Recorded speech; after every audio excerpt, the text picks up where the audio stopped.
Ielts listening. You will hear a number of different recordings, and you will have to answer questions on what you hear. There will be time for you to read the instructions and questions, and you will have a chance to check your work. All the recordings will be played once only. The test is in 4 sections. Write all your answers in the listening question booklet. At the end of the real test, you will be given 10 minutes to transfer your answers to an answer sheet.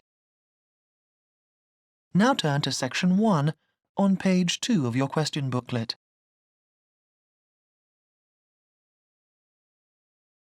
Section 1. You will hear the manager of a shop talking to a new employee called Penny. First, you have some time to look at questions 1 to 5 on pages 2 and 3.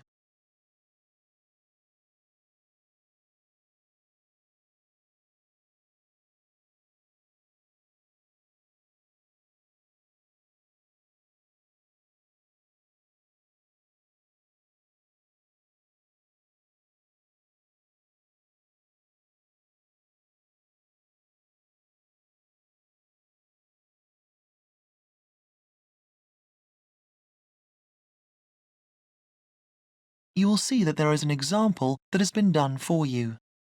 On this occasion only, the conversation relating to this will be played first. Come in. Good morning. It's, Oh, Penny, man. Oh, yes. Penny, do sit down. Now, I know a lot of things emerged during your interview last week, but I thought it was worth going over the essential stuff again. Yes, absolutely. That'll be very helpful. The interview took place last week, so the letter B has been circled. Now we shall begin.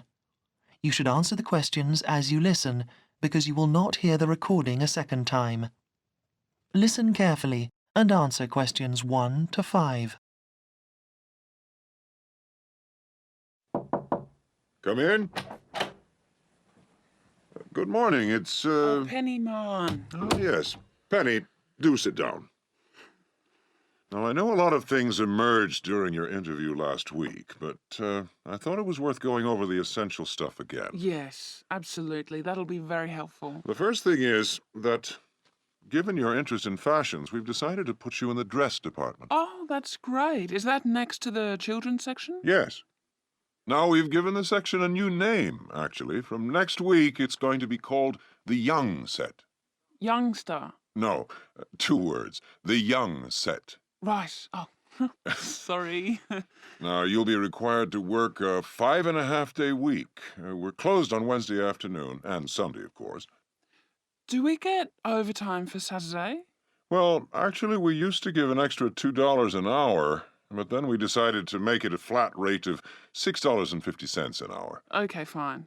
And the actual hours? 9 to 5, with an hour for lunch and 15-minute coffee breaks. And what about holidays? Well, it's 3 weeks in the first year, and that rises to 4 weeks in your 3rd year with us. Now, we do give you on-the-job training, which we conduct during normal hours, so you'll be paid for that. Which day? It's on the first Tuesday of every month. Before you hear the rest of the conversation, you have some time to look at questions 6 to 10 on page 3.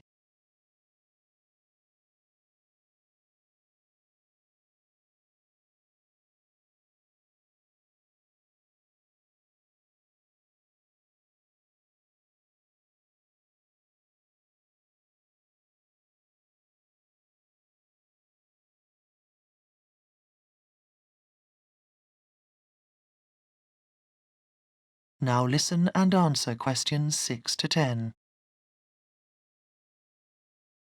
Now, in addition to your basic pay, I should explain that you're entitled to some staff perks, which our assistants do find a valuable benefit.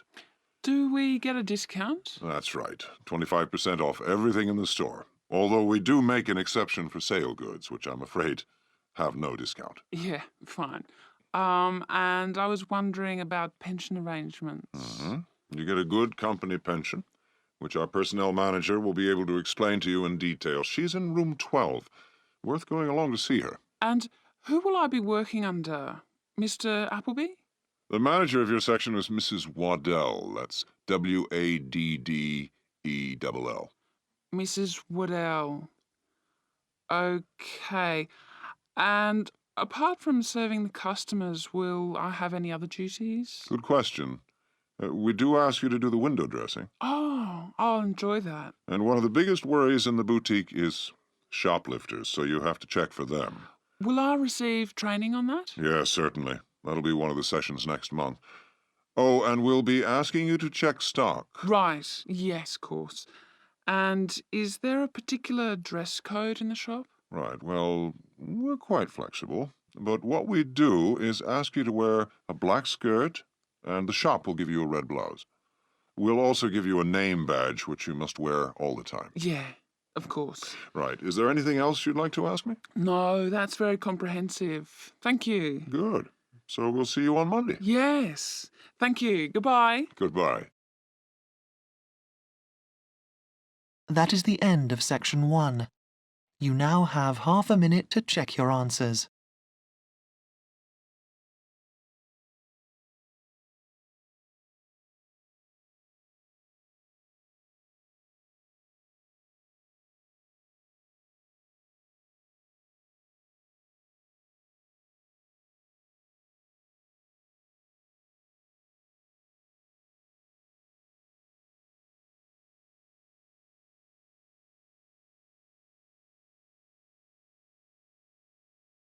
Now turn to section 2 on page 4.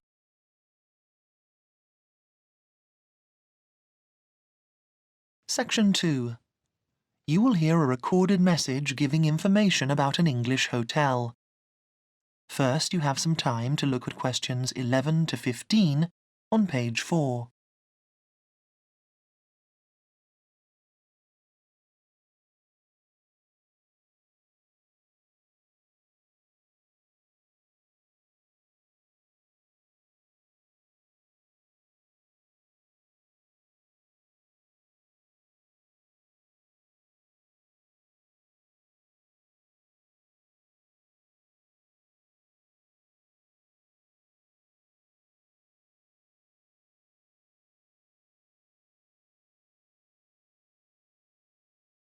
Now listen carefully and answer questions 11 to 15. Welcome to the Bridge Hotel Information Line. The Bridge Hotel is part of the Compact Group, which is a large association of family-owned hotels offering a warm, friendly atmosphere and high-quality service at competitive prices. All of them cater for a wide range of people, from business to leisure clients. Set in a quiet residential area on the attractive outskirts of Belford, about 3 miles from the city centre, the Bridge Hotel is a popular choice for conferences. After recent refurbishment and expansion, it now has 25 double rooms and 20 singles. All 45 are en suite with TV and coffee and tea making facilities. The Bridge Hotel is set in 3.5 hectares of grounds, with an open-air swimming pool and 4 tennis courts. There is also a newly opened gym with fitness suite, which is considered one of the best equipped in the area. Non-resident membership is available. We have a fully licensed restaurant for residents and non-residents, which provides a wide range of dishes with a particular focus on dishes from around the world. For the discerning business customer, we have designated business rooms with phone links allowing full internet access. Our conference facilities cater for up to 200 delegates, and we are able to offer transport to guests to and from Birmingham Airport at a small extra cost. Before you hear the rest of the message, you have some time to look at questions 16 to 20 on page 5.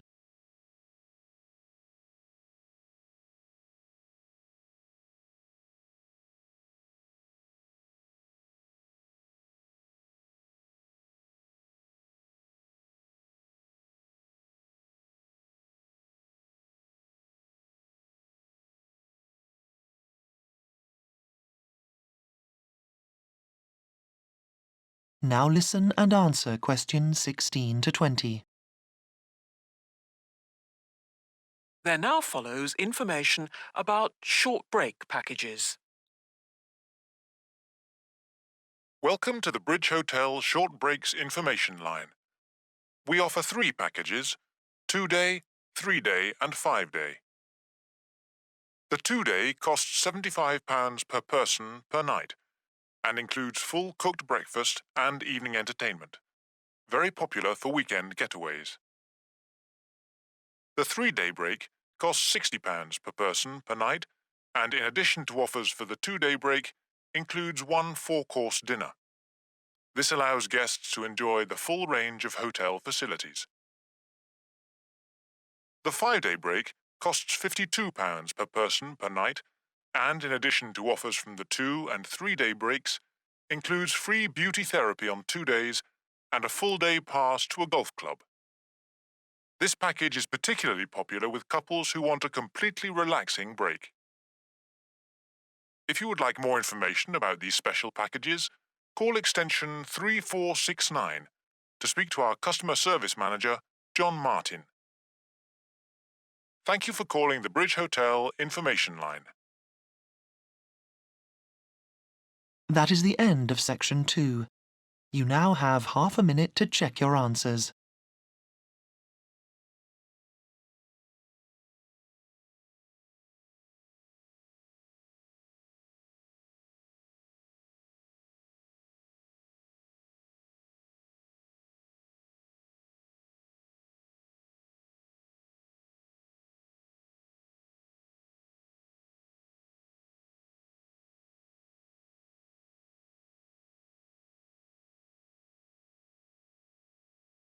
Now turn to section 3 on page 6.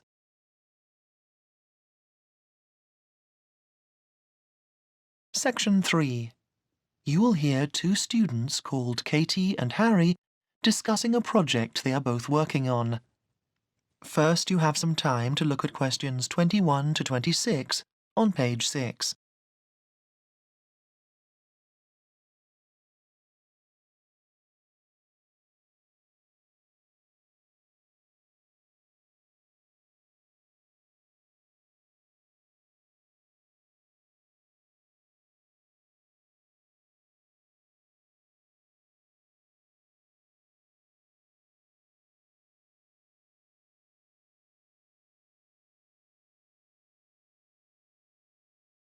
Now listen carefully and answer questions 21 to 26.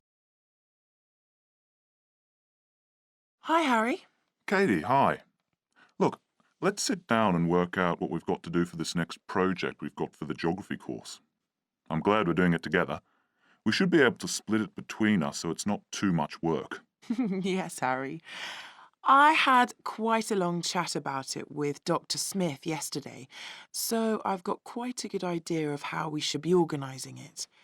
Now, he said we've got to move on from the general project we did on soil erosion and look specifically at coastal change. I think that'll be interesting, don't you? Yeah? I was thinking about it last night because we'll have to make sure we pick our days to visit the beaches. It seems there's a reasonable train service to White Sands Bay, but the weather could stop us from getting all the samples we need. It could take us longer than we think. Yeah, but we could save ourselves some time if we try to get hold of any information that's already been collected. I know several postgraduates who have done stuff in White Sands Bay this year, though on other topics. We could check out what the marine biology unit have got. They're bound to have something we could use. Okay. Let's do that this week and arrange to go to the beach next week. I think we'll need about 3 days. If we book ahead, we can probably stay in the university lodge when we're down there. The other thing is, we must go to the Environment Agency and get permission to take the samples, just in case anyone challenges us when we're down there. I think we'll have to fill out a form or something. Right, Harry. Now, let's work out who's going to do what first, because we have to get it done by the end of this month. I think we ought to divide up the data collection between us. What? So only one of us goes to the beach, do you mean? No, I think we both ought to get a picture of what's involved, but there's no need for us both to do everything. I mean, when we're at the beach, you could go to both ends and make sure we have the set of shots we need to illustrate where erosion has taken place. Okay, fine. And I'll move up the beach and pick up the different stones and put sand in bags. Does that seem fair to you? Yeah, okay. Then what about the other stuff? Do you want me to go and do the questionnaires while you're on the beach? We'll get more people that way. Or is it better if we do them together? I think that would be better. We could set aside a whole day for it. What about the lab work? Looking at what we've collected and testing it. I don't mind doing it, but I'm pretty slow. Okay, you can leave that to me. Fine. Before you hear the rest of the conversation, you have some time to look at questions 27 to 30 on page 7.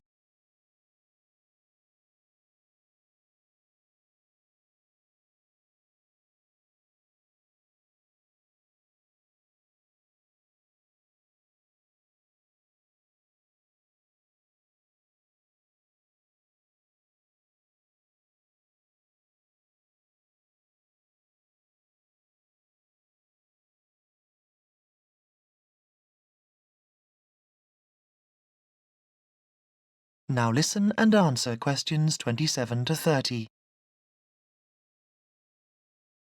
Then that leaves us 2 weeks to write it up ready for the presentation to the class on the 29th. Shall we do the presentation together? Like you do the first bit and me the second? Actually, no, I think that can be a bit muddling for the class. I'd like to do the presentation, if you don't mind. Fine by me. It's just that it won't affect the marks that you get. I mean, it's not like I get more for actually doing it. The tutor will judge it as a whole. But I think I remember them saying at the beginning of the year that we were expected to do 3 before the end of the year in order to get a satisfactory mark. And I'm one behind, whereas you've already done yours, haven't you? I can see why they put them into the course, because most interviews for jobs demand you do a presentation nowadays. Yeah. Does that mean I have to write it up?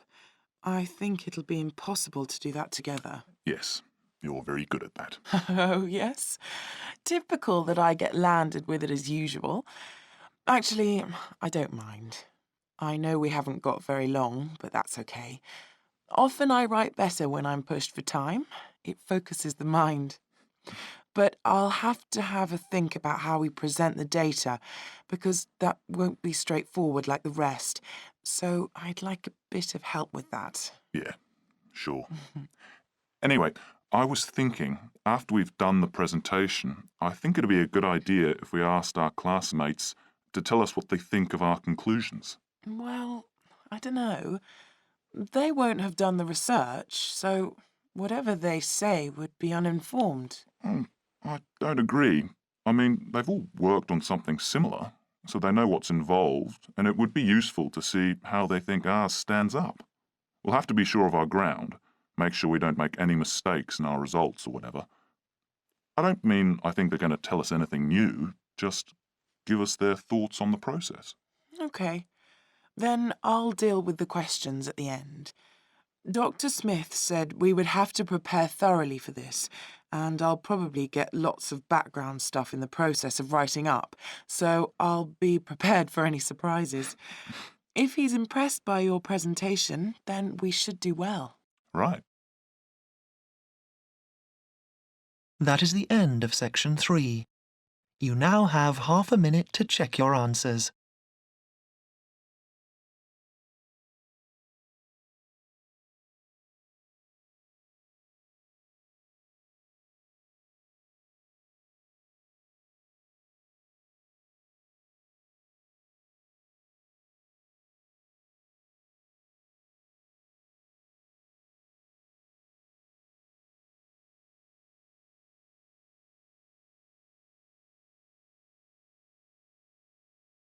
Now turn to section 4 on page 8.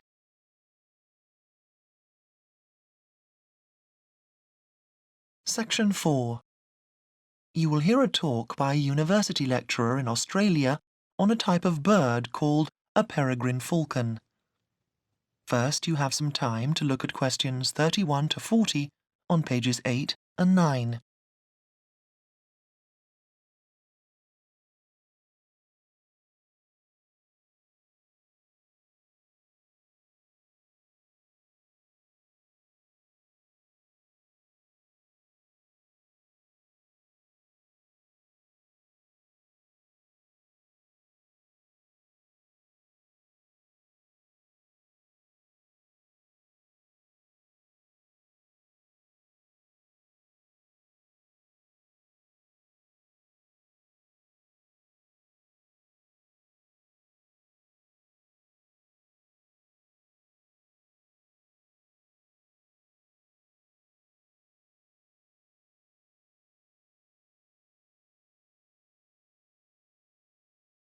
Now listen carefully and answer questions 31 to 40.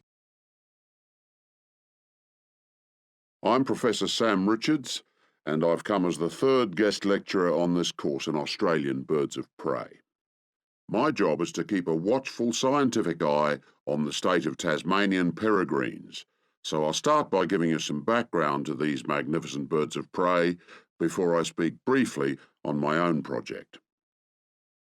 Peregrine falcons are found on all continents with the exception of Antarctica, so don't go looking for them at the South Pole.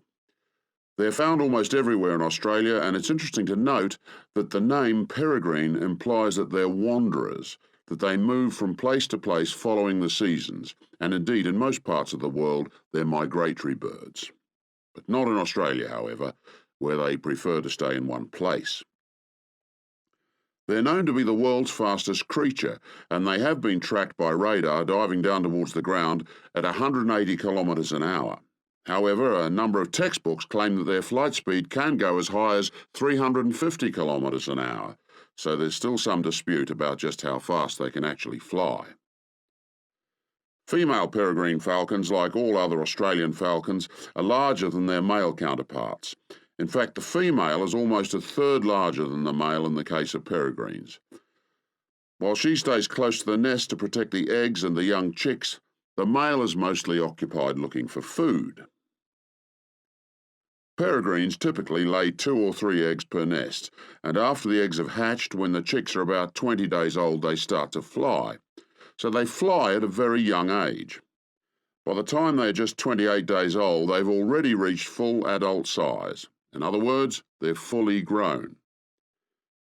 Soon after this, at about 2 months after hatching from the egg, they leave the nest for good. From this point on, they're on their own.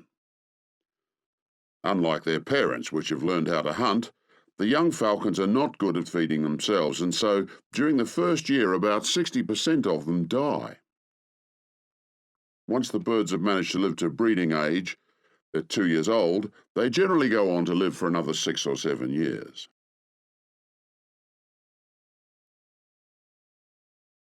When we come across nests with young chicks, the first thing we do is catch the chicks before they're able to fly.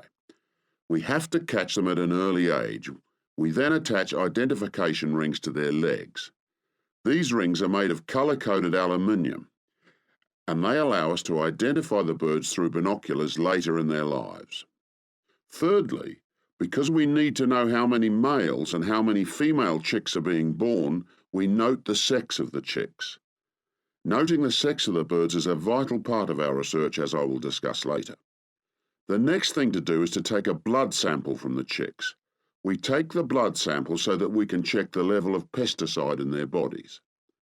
Peregrine falcons can build dangerous quantities of pesticides in their bloodstream by feeding on smaller mammals, which in turn feed on crops grown on farms where pesticides are used. Finally, we check the birds thoroughly, really checking the birds for their general health. This whole process only takes a few minutes. In fact, most of our time in the field is actually spent trying to find the nests, not on the data collection itself. Well, that's all I have for you today. If you'd like to do some further reading. That is the end of section 4. You now have half a minute to check your answers.